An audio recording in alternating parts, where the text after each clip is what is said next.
Mutual fund invest ചെയ്യാൻ തുടങ്ങുമ്പോൾ എല്ലാവർക്കും ആദ്യം വരുന്ന ഒരു ഡൗട്ടാണ് ഏത് മ്യൂച്വൽ ഫണ്ടിലാണ് നാം ഇൻവെസ്റ്റ് ചെയ്യേണ്ടത്. മാർക്കറ്റിൽ നൂറുകണക്കിന് മ്യൂച്വൽ ഫണ്ട്സ് ഉണ്ട്, പക്ഷേ എല്ലാം നമുക്ക് അനുയോജ്യമാവണമെന്നില്ല. അതുകൊണ്ടാണ് മ്യൂച്വൽ ഫണ്ട് സെലക്ട് ചെയ്യുന്നതിന് മുൻപ് ചില ബേസിക് കാര്യങ്ങൾ ക്ലിയർ ആയിരിക്കേണ്ടത്.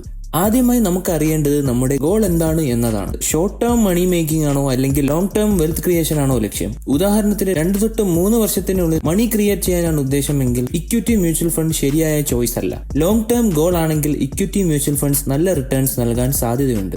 അടുത്തത് റിസ്ക് ടോളറൻസ്. മാർക്കറ്റ് ഫ്ലക്ച്വേഷൻസ് കാണുമ്പോൾ പേടി തോന്നുന്ന ആളാണെങ്കിൽ ഹൈ റിസ്ക് ഫണ്ട്സ് ഒഴിവാക്കുന്നത് നല്ലതാണ്. കൺസർവേറ്റീവ് ഇൻവെസ്റ്റർ ആണെങ്കിൽ ഡെപ്റ്റ് ഫണ്ട്സ് അല്ലെങ്കിൽ ഹൈബ്രിഡ് ഫണ്ട്സ് പോലുള്ള ഓപ്ഷൻസ് നോക്കാം. റിസ്ക് എടുക്കാൻ തയ്യാറാണെങ്കിൽ large cap, mid cap, small cap funds പോലുള്ള ഇക്വിറ്റി ഫണ്ട്സ് കൺസിഡർ ചെയ്യാം. തേർഡ് ഇമ്പോർട്ടന്റ് പോയിന്റ് എന്ന് വെച്ചാൽ ഫണ്ടിന്റെ പാസ്റ്റ് പെർഫോമൻസ് ആണ്. ഒരൊറ്റ വർഷത്തെ റിട്ടേൺ നോക്കി മ്യൂച്വൽ ഫണ്ട് സെലക്ട് ചെയ്യരുത്. മിനിമം 5 വർഷം അല്ലെങ്കിൽ അതിലധികമുള്ള പീരീഡിൽ ഫണ്ട് എങ്ങനെ പെർഫോം ചെയ്തിട്ടുണ്ട് എന്ന് നോക്കണം. മാർക്കറ്റ് അപ്പ് ആൻഡ് ഡൗൺ വന്നപ്പോഴുള്ള ഫണ്ടിന്റെ സ്ഥിരത കാണിച്ചിട്ടുണ്ടോ എന്നതാണ് ഏറ്റവും ഇമ്പോർട്ടന്റ്. അതുപോലെ തന്നെ ഫണ്ട് മാനേജറിന്റെ എക്സ്പീരിയൻസ് കൂടി ചെക്ക് ചെയ്യണം. ഫണ്ട് മാനേജർ ആണ് ഫണ്ട് എങ്ങനെ ഇൻവെസ്റ്റ് ചെയ്യണം എന്ന് ഡിസൈഡ് ചെയ്യുന്നത്. എക്സ്പീരിയൻസ് ഫണ്ട് മാനേജർ ഉള്ള funds generally better decision making കാണിക്കും, എസ്പെഷ്യലി വോളറ്റൈൽ മാർക്കറ്റിൽ. എക്സ്പെൻസ് റേഷ്യോയെ ഒരിക്കലും ഇഗ്നോർ ചെയ്യരുത്. എക്സ്പെൻസ് റേഷ്യോ കുറഞ്ഞാൽ നിങ്ങളുടെ റിട്ടേൺ കൂടുതലായിരിക്കും. Direct plans usually lower expense ratio ഉള്ളതാണ്. ലോങ് ടേമിൽ ഇതിന് വലിയ ഡിഫറൻസ് ഉണ്ടാകും. ഫണ്ട് സൈസ് അഥവാ AUM, അസറ്റ്സ് അണ്ടർ മാനേജ്മെന്റ്, ഇവയും കൂടെ ശ്രദ്ധിക്കണം. വളരെ സ്മോൾ ഫണ്ട് ആണെങ്കിൽ സ്റ്റെബിലിറ്റി കുറവായേക്കാം. അതുപോലെ വളരെ ലാർജ് ഫണ്ട് ആണെങ്കിൽ ഫ്ലെക്സിബിലിറ്റി കുറയാനും ചാൻസ് ഉണ്ട്. ബാലൻസ്ഡ് സൈസ് ഉള്ള ഫണ്ട്സ് ജനറലി സേഫ് ഓപ്ഷൻ ആണ്.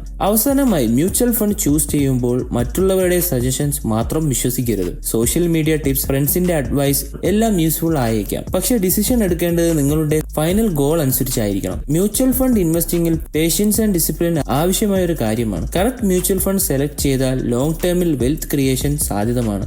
ധൃതി പിടിക്കാതെ റിസർച്ച് ചെയ്യൂ, ഗോൾ ക്ലിയർ ആക്കൂ, പിന്നെ സ്മാർട്ടായി ഇൻവെസ്റ്റ് ചെയ്യൂ. ഇതുപോലത്തെ ഫിനാൻസ് റിലേറ്റഡ് വീഡിയോയ്ക്കായി ചാനൽ സബ്സ്ക്രൈബ് ചെയ്യാനും ലൈക്ക് ചെയ്യാനും ഷെയർ ചെയ്യാനും മറക്കല്ലേ. പുതിയൊരു വീഡിയോ ആയിട്ട് വീണ്ടും കാണാം. ബൈ.